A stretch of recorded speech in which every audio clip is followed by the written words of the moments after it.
From WXOJLP Northampton, 103.3 FM, your Valley Free radio station. Welcome. I'm Warren Odess-Gillette, and this is A Baha'i Perspective.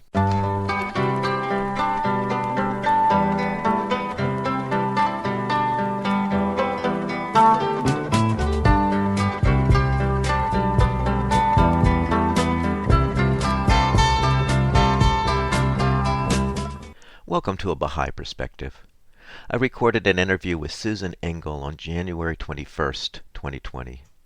Susan is a singer, songwriter, and author who has now written 2 books for the Baha'i Change Maker Series. The Change Maker Series is a series of biographies targeted toward middle schoolers.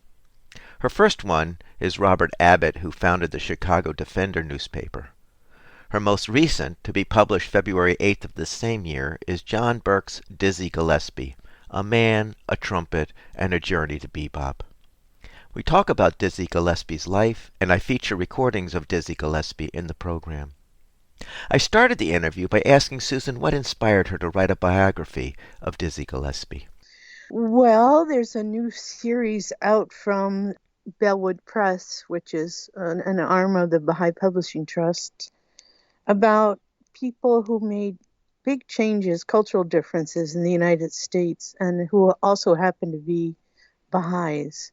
And so when I started making a list of people, I started with Robert Abbott, who was the publisher, founder of the Chicago Defender.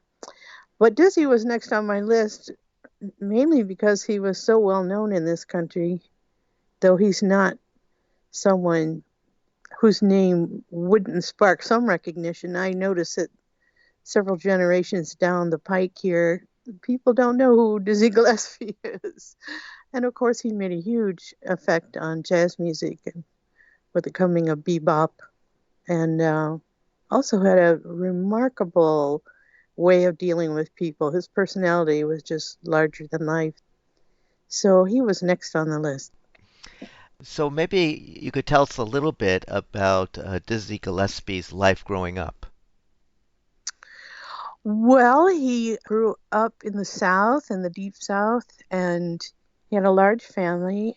His father worked laying bricks during the week and played gigs on the weekend. He was a musician that had kept a lot of the band instruments in his house.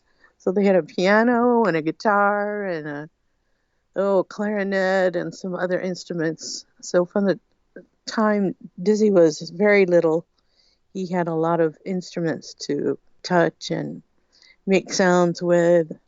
He really enjoyed doing that. When he was 4 years old, he was standing up and could hardly reach the keys on the piano, but he was playing melodies and would go next door to a neighbor's house and play the same melody for her, and then run back home and play it on his own piano, and then run to the neighbor. He was very active. And part of the charm of the neighbor was that she always had ice cream available for him. So not only did he love to do that, but she saw how bright he was and started to teach him his numbers and letters. So before he went to school, he knew the alphabet. He knew about counting. And therefore was not real excited about school. He already knew everything. He got into a band. They actually had a band by the time he was in about 4th grade, I think.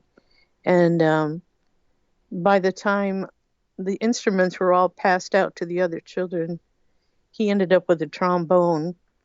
And unfortunately, his arms weren't very long, so he had a real tough time getting the right sounds out of it, but he was determined. And he said that he would practice at home, and everybody in the neighborhood knew he was learning how to play trombone because it was so loud. But luckily, a neighbor also got a trumpet for Christmas one year, so he hung out with his neighbor quite a bit and would keep the horn warm, he said, while his friend took a break now and then. And so in Chiraw, South Carolina, where he lived, he was the only person in the town who could play both the trombone and the trumpet from a young age. And so as he got older, he was involved in other bands, or Well, actually, his school started a band. His music teacher started a small band, and they would play for plays. And then, since the teacher only played in the key of B flat, that's the only key she knew, they replaced her eventually, these kids who were playing together. And then they would go out into the local community and play for the Elks Club or dances at the high school or, places in the area would hire them to come and play. And then by the time he got into what would be kind of like middle school, he went to a school where he was the best musician, the one who could actually read music and help teach other kids to do that. But he would come home on weekends and play with his old buddies around the area for many years until he left school and for Philadelphia. so he grew up in the South, Yeah. and what drew him to Philadelphia? Well, actually, when he was about 8 years old, he went on a train ride. His father sent his brothers and his mother and him on a train ride to Philadelphia to visit relatives. So he got a taste of what being black up north was like, a little different from being black in the South. The Jim Crow wasn't quite as nasty where he went. In fact, he was taken to a picnic. The fellow serving ice cream was white, and he served everyone with equal joy and happiness. And Dizzy went back for about 12 servings, and and the kids who were playing at this picnic were all different colors, playing together, laughing and smiling. And he just thought, well, this is not what I'm used to. I like Philadelphia. Hmm. So actually, when his family left for Philadelphia, when he was in that middle school, or maybe it was high school, they called it preparatory school. They actually moved to Philadelphia. So he left school to go to Philadelphia first and try and get into the music business there. And his brother-in-law, his sister's husband, actually bought him his first trumpet of his own from a pawn shop, and he carried it around in a paper bag and would go to auditions. And that's partly where his nickname Dizzy came from. That Dizzy kid from the South, someone called him, and after a while it stuck Hmm. because nobody else carried their trumpet in a paper bag but Dizzy. Yeah. So he started there, Hmm. and then after a couple of years, he moved to New York City because, as far as he was concerned, there wasn't quite enough happening in Philadelphia. Do you know how he got his characteristic trumpet with the bell pointing upwards? Actually, it wasn't right away, and I can't remember the year, but somebody sat on his trumpet, and normally he would have exploded. But he was curious. He looked at it, he picked it up, he started to play, and he liked the way the bell was a little closer to his ear. I don't know. There wasn't much delay, obviously, but he really enjoyed that sound. And he had every trumpet made like that afterward. Dizzy was a Baha'i. Maybe you could tell us the story of how he ran into the Baha'i faith and became a Baha'i? Sure. After Martin Luther King was killed, he really went into a deep despair. Of course, living black in America was hard his whole life. It wasn't just that event that was difficult for him. But he was in Milwaukee, and a Baha'i got in touch with him and wanted to talk to him. And she happened to be a woman. And so he declined. He thought, he didn't want to meet a single woman all by herself. Well, it turned out she and her husband went to his concert there in Milwaukee. They all sat together and talked after Dizzy played, and he could see they were genuinely interested in him and Charlie Parker, who was his music partner, off and on over the years. And so he became friends with them, and they started telling him about the faith because they were both Baha'is. He really loved what he was hearing, especially the part about progressive revelation, where God continues to send messengers to mankind to help them mature, while they mature and society changes, gives them new rules to help them deal with the world, although the same spiritual rules apply, the Ten Commandments and ideas like that. But this society needs updating now and then on what is healthy at that time and best for their development. And he really translated that into his musical life as well, because he realized that musicians also build on one another. The first people who played music, were heard by others, and they developed it.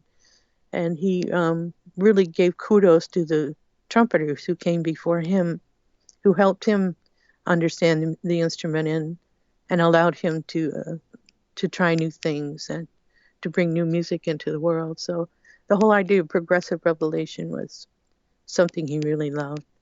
I think that was part of the attraction.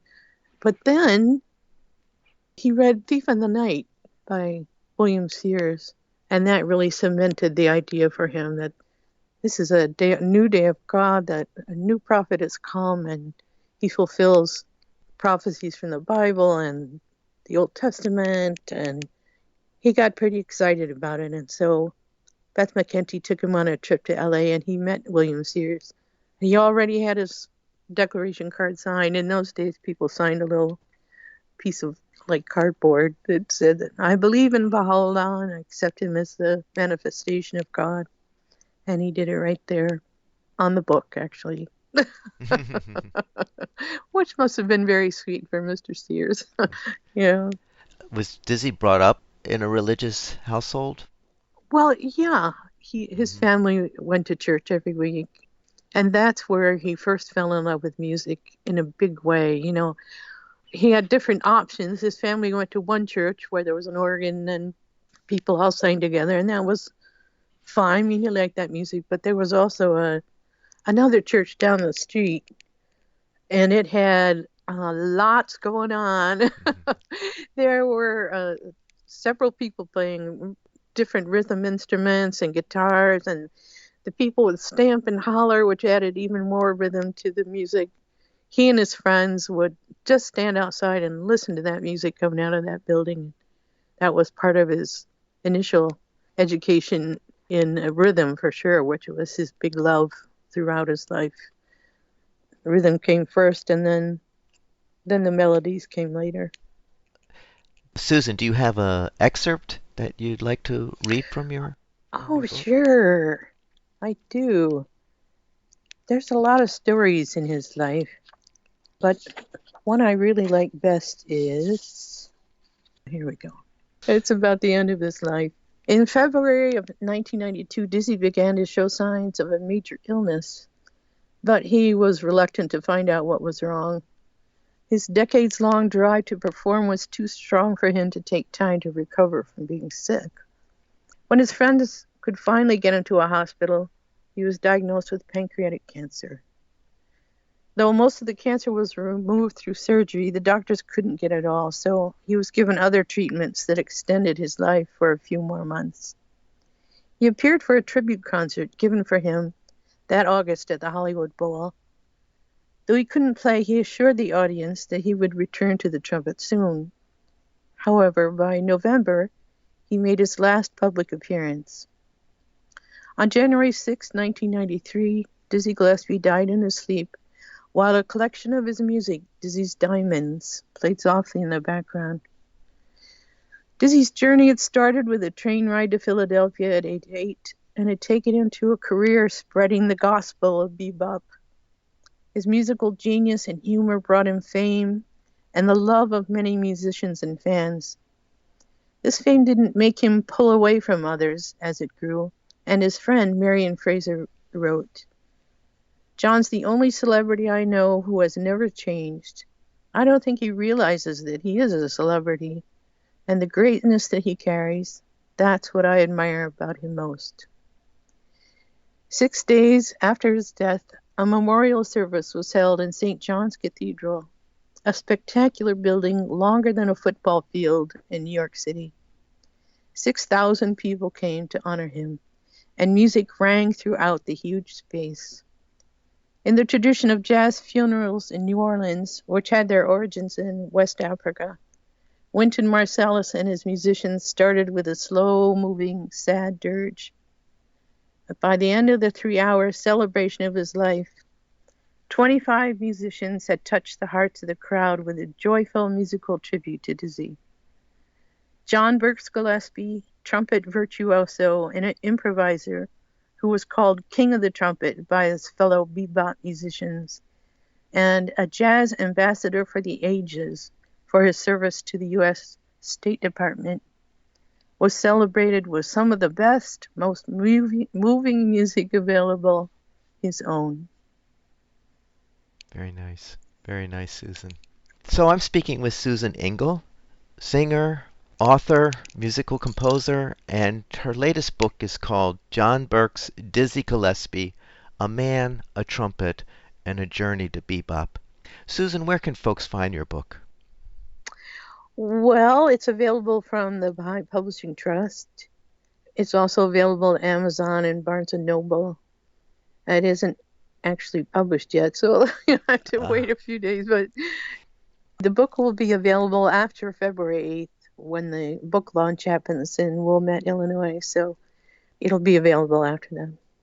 Well, Susan, thank you so much for sharing the story of John Birks' Dizzy Gillespie, a man, a trumpet, and a journey to bebop.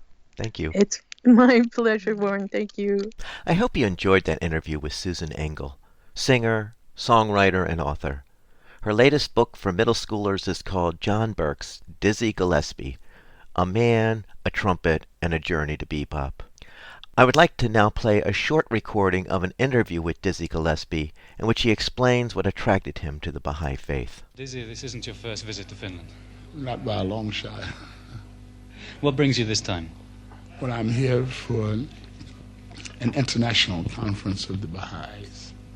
Could you tell me who the Baha'is are? The Baha'is is an independent world religious faith, originated in Persia in 1844 and spread to all of the countries of the world now, with international headquarters in Haifa. How long have you been a Baha'i? It's going on 10 years. And you were converted from some other faith? Well, I was sort of a Christian. Sort of. Not too good. I wasn't too good a Christian, but this is what I'd been looking for all the time. Why? What's so good about the Baha'i faith for you? The philosophy of unity, the unification of mankind, with the establishment of a world government to protect the weak. So it is the most intelligent religion, I think, because, and then Baha'u'llah says about science. He said we are right along with science. He says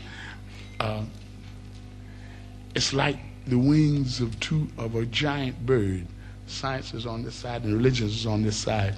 And if you develop one faster than you do the other one, it will go lopsided. So therefore, it is necessary to develop your religion on the same level that you develop science.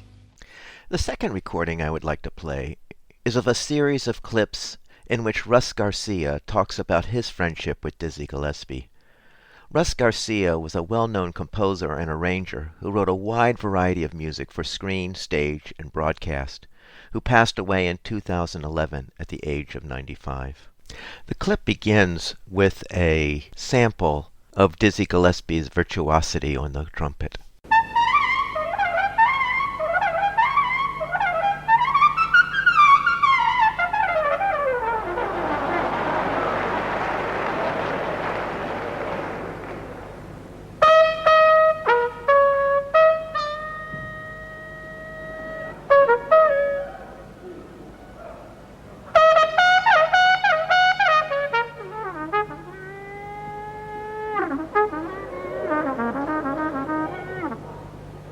Dizzy and I were very good friends.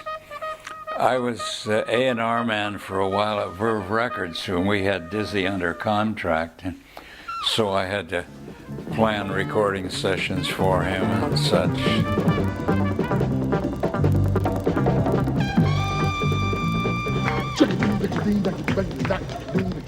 Very bright, very serious, but he could also be a real clown, is how he got his nickname Dizzy. You know, I knew him so well I could tell a lot of stories that weren't in his books and that nobody had heard before.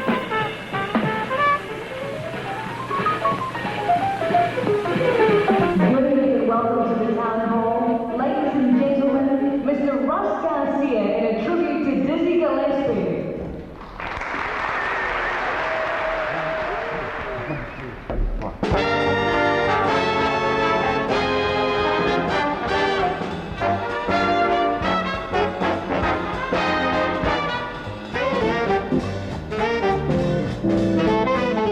Somebody as a gag had some buttons printed up, Diz for president, and it spread like wildfire, especially in California, which is kind of kooky anyway, you know. He said if he was elected, he would change the color of the White House. He said we might call it the Blues House. He'd eliminate all income tax with the national lottery. He talked about disarmament, and somebody said, "Why are you running for president?" He said, "Because we need one." Secretary of State, we want Bo Diddley. He said, "Miles Davis should be in charge of the CIA." Ray Charles in the Library of Congress. And he said, Ellington should be Minister of State because he can con anybody. And he said, maybe we'll let women run the country. They'll do it anyhow. We were backstage with Dizzy in Munich at a jazz festival, and George Shearing, blind pianist, was across the room, and he said, "Are you people talking about Baha'i? Let me in on this, you know." And he got quite interested, and so we got him books in Braille. He's been blind since birth. He walked over to George Shearing and put his arm around George. He said, "George, probably nobody's ever told you, but you're black." The next recording I'd like to play is a 36-minute recording of the Dizzy Gillespie Quintet in 1966 on the program Jazz 625, which has an introduction by Nene Cherry. Hello, good evening. In this Jazz 625 series, we've introduced many of the greatest names in contemporary jazz, but up to this very moment, there's been one glaring omission, and that's the man whose name is always linked with that of the late Charlie Parker as one of the prime architects of modern jazz. 20 years ago, Dizzy Gillespie was a jazz revolutionary whose phenomenal technique burst the accepted bounds of trumpet playing and influenced a whole generation of jazzmen, as Louis Armstrong had done 20 years before. Well, today, Dizzy is accepted as a giant among jazz giants. He regularly undertakes worldwide tours, goodwill tours, under the sponsorship of the US State Department, and tonight, he's our man on Jazz 625, Dizzy Gillespie.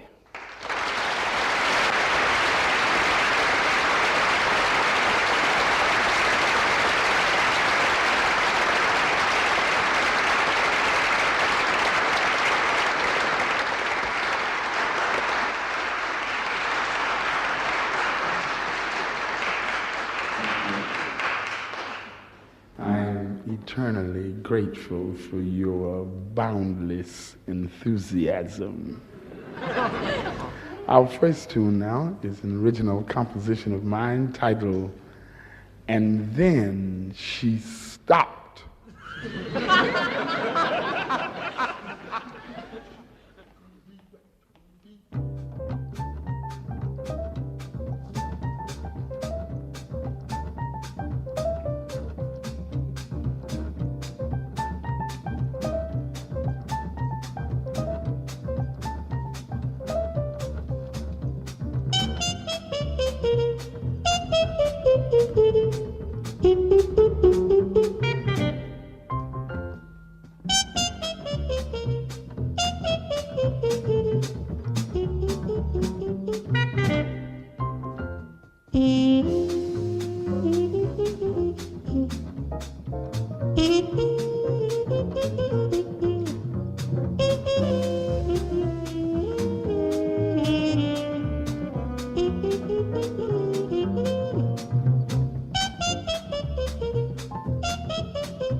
We thank you, ladies and gentlemen. Another one of my original compositions in collaboration with the late, great Congo drummer, Chano Pozo, and this one is titled Tintendeo.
Thank you, ladies and gentlemen.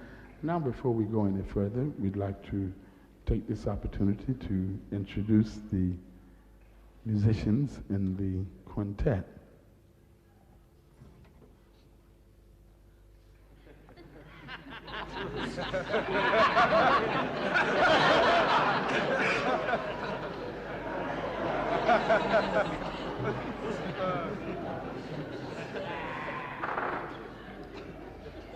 Now that we have met, ladies and gentlemen, how about saying hello to one of the great young percussionists. On drums, Mr. Rudy Collins.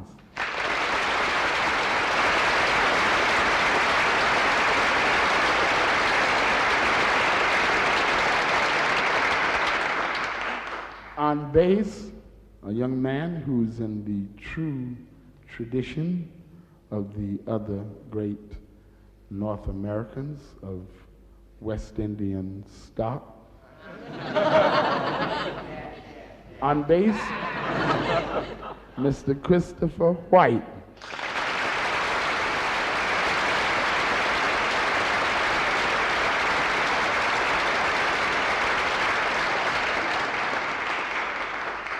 We expect to hear much more, more and more and more for our brilliant young pianist. He's a native of the city of brotherly love, Philadelphia, Pennsylvania's pride and joy, Mr. Kenny Barron.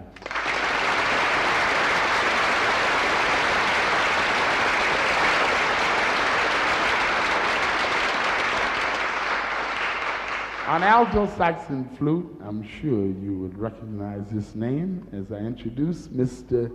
James Moody.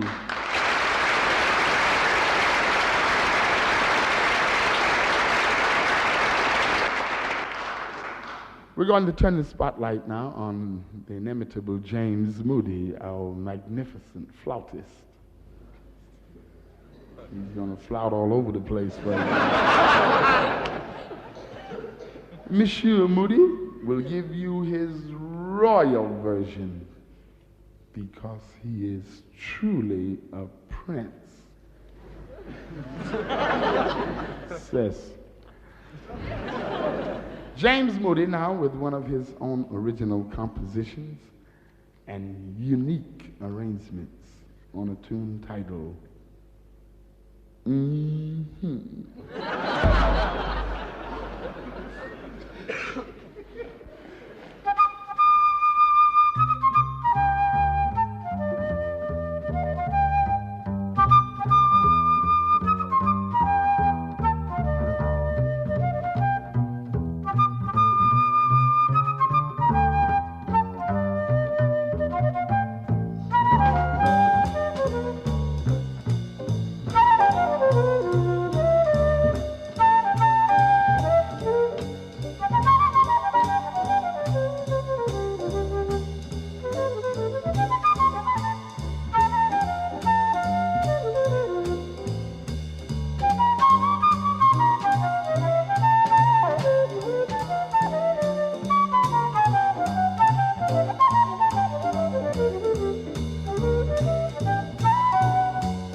ladies and gentlemen. And now from one of our latest Phillips albums, Dizzy on the French Riviera, recorded live in Juan Le Pen.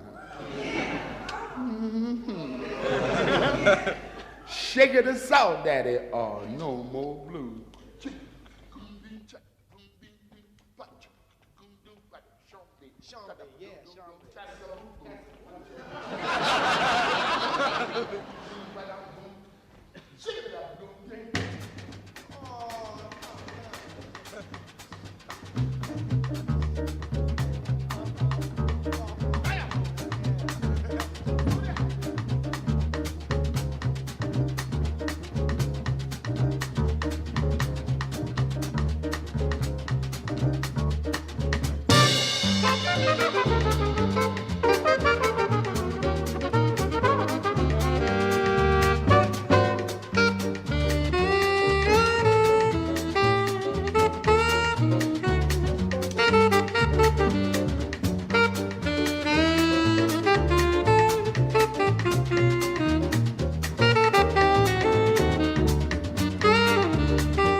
Well, I don't know if you heard it, but Dizzy was shouting, "Is that time now?" in the middle of that last number, and I'm afraid it very nearly is. I've just jumped in to say that it's been the Dizzy Gillespie Quintet on Jazz 625. From me now, goodbye, and to say goodbye on behalf of himself and the quintet, back to Dizzy.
I hope you enjoyed the program today. You can find this program and links to Susan Engle's biography on Dizzy Gillespie for middle schoolers on the website abahaiperspective.com and on the YouTube channel A Baha'i Perspective. For information specifically on the Baha'i Faith, you can go to the website baha'i.org, or you can call the number 1-800-22-UNITE. I hope you join me next time on A Baha'i Perspective.